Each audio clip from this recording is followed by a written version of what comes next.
నా చిన్ని మణికంఠుడే అయ్యప్ప స్వామి పద్మాసన ప్రియుడంటాను.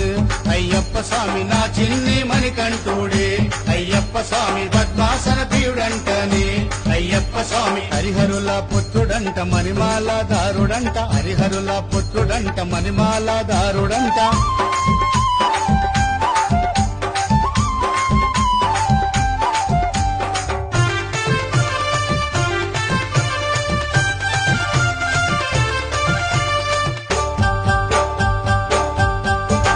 గురుస్వామి వెంట వెళితే చూపిస్తాడు శబరిమల. గురుస్వామి వెంట వెళితే చూపిస్తాడు శబరిమల. 5 కొండల స్వామిరో అయ్యప్ప స్వామి అన్నదాన ప్రభు అంటాను. అయ్యప్ప స్వామి 5 కొండల దేవుడు. అయ్యప్ప స్వామి అన్నదాన ప్రభు అంటాను. అయ్యప్ప స్వామి హరిహరుల పుత్రుడంట మణిమాల దారుడంట. హరిహరుల పుత్రుడంట